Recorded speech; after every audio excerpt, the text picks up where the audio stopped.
নমস্কার বন্ধুরা, আজকে চলে এলাম নতুন একটা রেসিপি শর্মা রোল।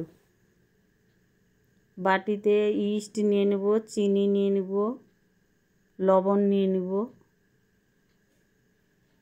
গরম জলে মাখিয়ে নেব, ময়দার উপরে দিয়ে দিব, তার উপরে তেল দিয়ে গরম জলে ওটা মাখিয়ে রেস্টে রেখে দিব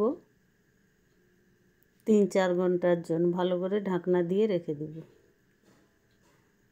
এরপর মাংসটাকেও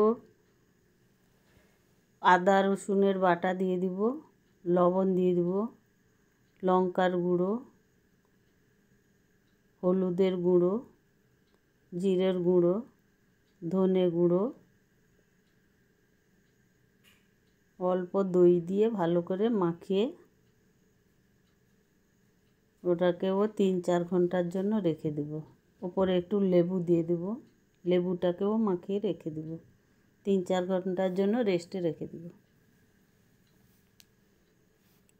এবার দেখুন আমাদের ময়দাটা কি সুন্দর ফুলে উঠেছে। এবার ভালো করে আবার একবার মাখিয়ে নেব। এবার 5-6টার মতো 7টা লেচি বানিয়ে নিয়েছি।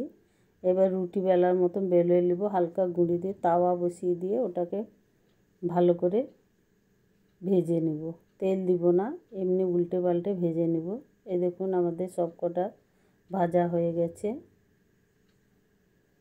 এবার মাংসটা ঠিকভাবে একটা শিকের মধ্যে আমরা সব মাংস, আলু, পেঁয়াজকে ভালো করে গেঁথে নিয়েছি। এবার এই দেখুন গ্যাসের উপরে ওটা ভালো করে সেঁকে নিচ্ছি। এই দেখুন হয়ে গেছে আমাদের। এবার ওই মাংসগুলোকে ভালো করে কুচি কুচি করে কেটে নেব। বাঁধাকপি, গাজর, পেঁয়াজ একটু কড়াইতে নেড়ে নিয়ে ওই কুচনো মাংসের ওপরে দিয়ে দেব। ভালো করে মাখিয়ে নেব ওটা। এরপরে 2 চামচ মিয়োনিজ দিয়ে দেব।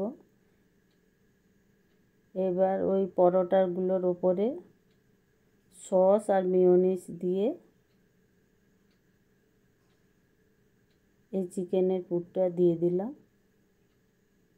এই দেখুন এক একটা করে হয়ে গেল। আমাদের শর্মা রেডি হয়ে গেছে। রেসিপিটি কেমন লাগলো লাইক কমেন্ট করে শেয়ার করে দিবে।